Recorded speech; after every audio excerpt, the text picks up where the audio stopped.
Hi, everybody. Welcome to today's edition of the Gamut Network. I know I start off every single episode saying how excited I am, but I really am so excited for every episode because it allows me to explore my guests and really share their stories. And this one in particular, I really want to get into and introduce our guests. So please welcome Dina to the show. Hi, Dina. Hi, thank you for having me. I'm so excited. I think that this is going to be an incredibly interesting, thought-provoking episode for the Gamut Network. So I'd love to start how we always do, with sharing a little bit about your journey from when you were little and your story. Okay, so I was born with a cleft lip, with separation of the lip up here. I was also born with a hearing loss in both ears. I have no hearing on this side, and I wear a hearing aid on this side, which allows me to hear just about everything.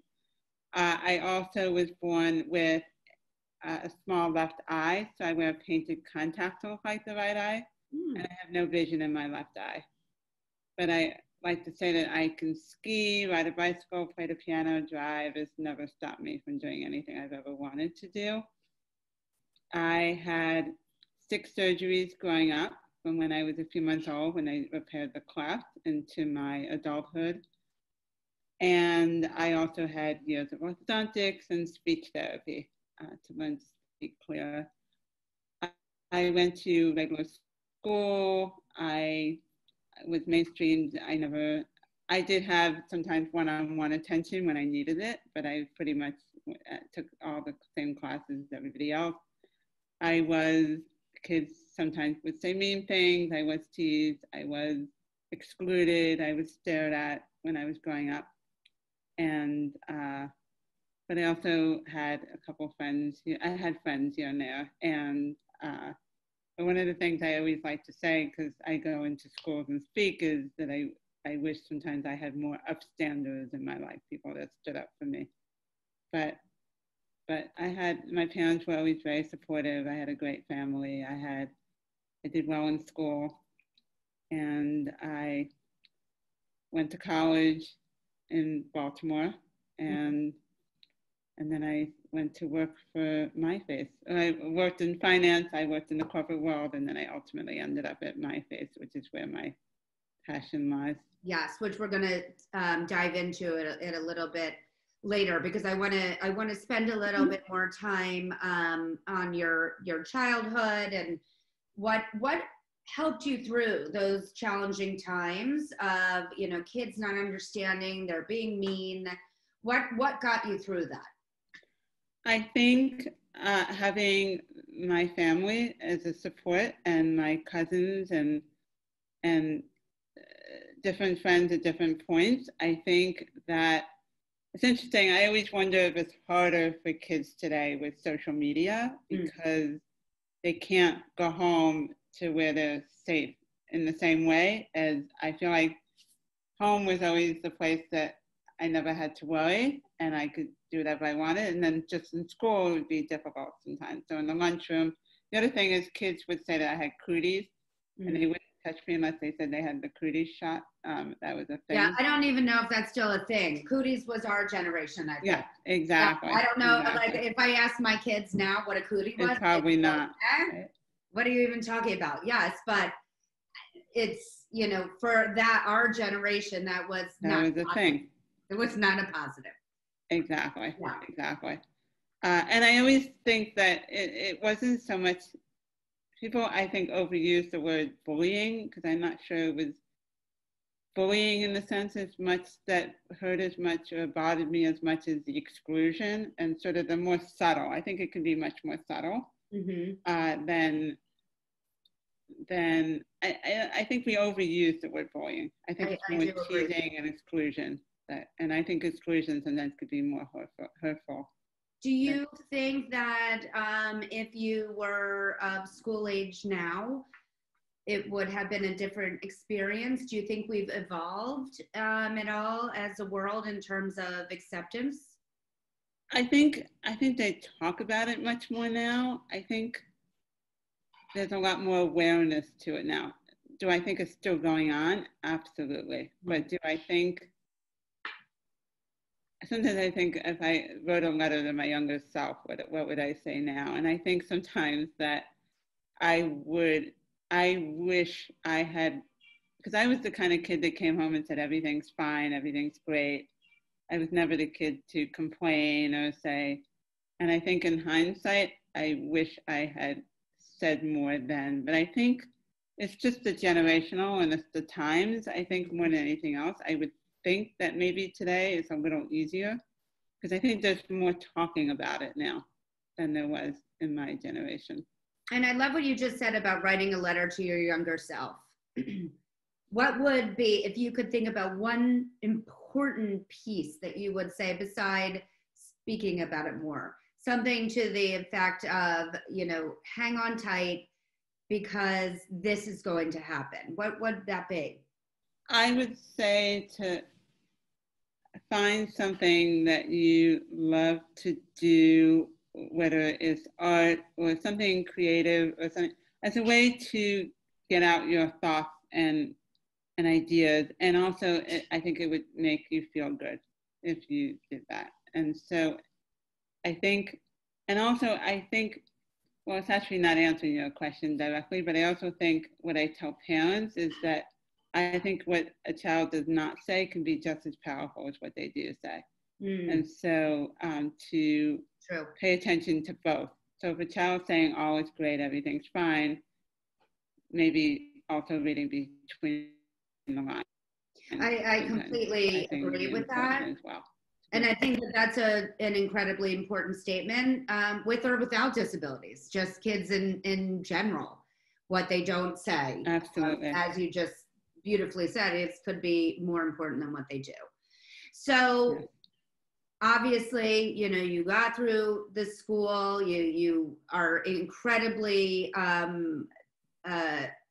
educated in terms of what you wanted to do or say in the world because of what you alluded to earlier, and that's the creation of My Face. Yes. So can you tell us a little bit about that? Yeah, so My Face is a nonprofit that's dedicated to helping children and adults with craniofacial differences, cleft lip and palate being the most common. Also, Augie, a lot of kids and people know about Augie in the book Wonder. One of the greats. And the movie, yes. And we help with the medical and the dental and psychosocial care, which also includes, so what I do as director of family programs are support groups for parents, adolescents, and adults. I used to do one for the younger kids as well. And that meets once a month, although since we've gone into a virtual world, we have been doing a lot more at their request. So since the beginning of April, I have done 42 or 44 virtual support group meetings. Amazing. What's been kind of exciting about it a little bit is that in this virtual world, I've been able to reach a lot more people. So for example, with the adult group, I have people joining from all over the country, as well as Australia and Canada. And that group is actually looking to, which is something I've actually wanted to do for a long time, which is create a podcast from the craniofacial community. So we are working on the first episode, and hopefully we'll be doing that soon. But I think what I found with the adult group, including myself, is that group really wants to figure out how to give back, how to also empower, how to educate those outside the craniofacial community while empowering those within the craniofacial community. So that is the goal of the podcast. What I love so much about what you've created, it seems, and correct me if I'm wrong, that you created something that you could have benefited from. Exactly. Growing up. What I like to think is that I'm doing things, and then let me also tell you another quick story. So when I was in my early 20s, I joined a group that was called the Inner Faces, which was part of what's now My Face. So it was a support group for teens and young adults with different craniofacial differences. And when I joined, and I joined very reluctantly actually, the group was in the process of writing their own show, a musical, telling the story of our lives living with a craniofacial difference. And it included music, dance, monologues, what we call mirror logs. So looking in the mirror, what do you see? And then skits. And we worked on it for probably a good year, but it was probably one of the most amazing experiences I ever had, because it was the first time really that I was talking about it in a public way and getting up on stage and performing. And we did 3 shows that weekend. And then we did a talk back after each performance. And it was probably, I always say it was one of the most amazing experiences ever for me. That sounds amazing. And was that also, were there other people in the show that had? Yeah, so everybody in the show had a craniofacial difference.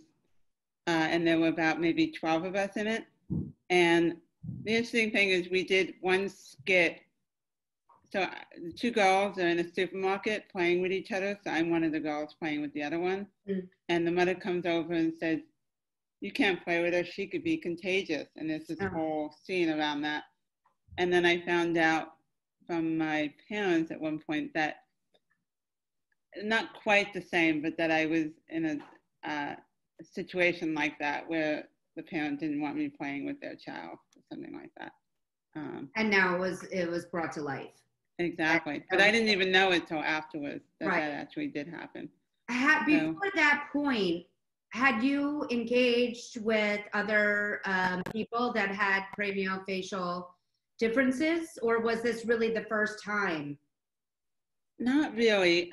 So I had my care at NYU in the city, the hospital, and with Dr. McCarthy, who was head of the craniofacial. He was the head of the department.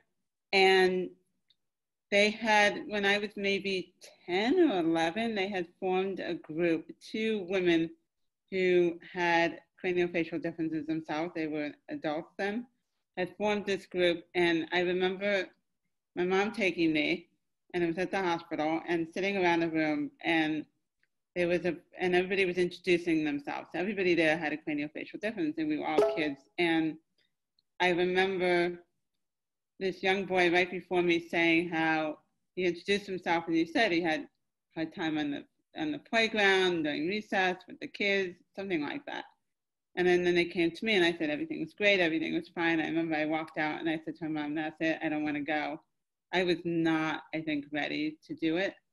And it was really when I joined the Interfaces group, we called ourselves the Interfaces, is when I think I started to really open up more and really sort of come out of my shell. And it was that experience that when I came to My Face as Director of Family Programs, really wanted to bring the idea of creating a support group. And in fact, the woman who I did the group with, Jody Morrow, she was our mentor. She was on the board, and she said, "I really want it." And she would invite us into her home, and we'd have the meetings there. It was she and her husband that really helped us to do this show. And And when I was starting at My Face, I asked Jody if she would do the adult group with me. So it sort of came full circle. And so now I'm helping to lead that group. But I think it's funny, I feel like I learned so much myself from doing the group. It's funny, I'm kind of on both sides. I'm somebody who's benefiting from it, but also helping to lead it. Which makes it incredibly authentic. Yes. And personal. Exactly. But you said something that another guest kind of phrased it so beautifully that I want to see if this resonates with you. But he referred to it as he almost had a rebirth in terms of when he was ready to accept his disability. And in your case, difference was kind of he referred to it as a rebirth, in that he became really the person he is today at a different point in his life when he was ready to accept actually who he is. Do you think I think that's spot on, because I was the child, again, who never talked about it. So if somebody asked me about it, I never wanted to acknowledge I even had a difference. So people would say, oh, you lip read. I said, no, I don't lip read. I hear just fine. I never wanted to, and people would ask me, I never talked about it. I never wanted to. Mm. And then when I got involved in interfaces, I did it more and more, but it was really, well, a couple of things. One is when my niece was born, and she's now 23, she would always come up to me and say, I have a secret, and she'd always come to the wrong ear. And I said, no, you have to come on this side. I can't hear you. And then she whispered to me on this side. And I realized over time that the more I talked about it, the more it became no big deal. And I did that with my niece and my nephews. And even we did another performance of a show called The Phoenix Cafe, which was, again, with that same group. And I remember the kids saying, when I was putting them to bed one night, because I would babysit, and they said, we want to create a Phoenix Cafe where everybody with a difference can come to. And I just remember that was so amazing to me. But I realized that the more you talk to kids about it, the less it's just part of who somebody is. And then when I started working at MyFace, and I never could have imagined I'd be doing this, but one of the things was when the book Wonder came out, we created a curriculum guide and program to go. I would go into schools and speak to kids about wonder, about differences, choosing kind, and then being an upstander versus bystander, which is something I'm really passionate about. And again, talking to these kids, and then I really started to talk so much more about it. And I realized that kids just, once they know, I do believe a lot of it is fear of the unknown. And we just need to talk to kids at a younger and younger age. And I've spoken now at over 125 schools. It is probably one of my favorite things to do. And it's mostly when I get to the questions, and they have so many questions, and they're just curious. And I remember, because one of the things I love to talk about is being an upstander, not just a bystander, so standing up for somebody, because I do believe you'll always have bullies and you'll always have those that are being teased, but if you can convert people who are bystanders into upstanders, I think that's a good thing. I think it's a very important, critical phrase, and I love how this has really made you so whole in everything that you are today. But before we go to the last question, please tell us a little bit about your event coming up and how people can get involved and where to go. Yeah, so we have an event coming up a week from this Saturday, on Saturday, September 26th, called Races for Faces, this would be our 8th year, and it's a way for people to walk, run, ride a bike to raise awareness and funds for MyFace.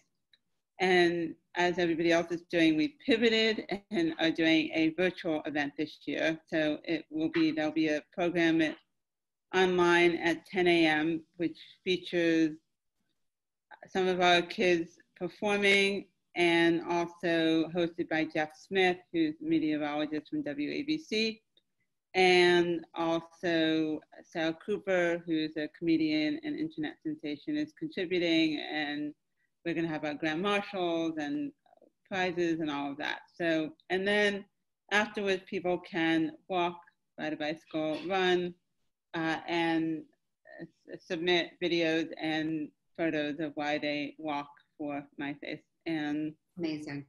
And it's a way, again, to raise awareness and funds for MyFace. And people can go to racesforfaces.org and register and find out more information there.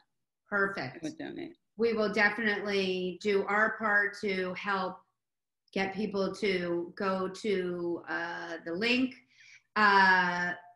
One thing before we go, I'd like to ask all of my guests one final question, and that's about the power of a vision board. if we, obviously I keep mine right here by my side. You know, I'm not shy with who I have on here, Ellen and Oprah and everybody else. If we got to peek on Dina's vision board, what would we see? Oh, that's a great question. So I would say there would definitely be choose kind. That would be a big theme. I would probably have a one photo of myself from when I was a baby with my cleft that I know of at all. And so I probably would put that up with a photo of me now. I would probably have some of the things that I'd like to keep doing in my life. And I think education is just so important, and I want to keep doing that, and just empowerment. And I think, trying to think who would be some of I don't even know who my inspirations would be, but I'm sure there are some that would definitely. You can be your own inspiration. You don't necessarily need anybody else. But I am so grateful to have you on the show. Absolutely. Thank you. I encourage everybody to check out, is it myface.org? Myface.org, yes. Great. Please go to myface.org, find out about their event next week, but also just find out about the amazing things that they do. Again, thank you so much for joining us today. Thank you so much for having me. Okay. If you would like to be on the Gamut Network, please email us at talent@gamutmanagement.com to tell us why you'd be a great guest. Please also don't forget to subscribe to our YouTube channel at the Gamut Network, as well as follow us on our social media platforms at Gamut Management.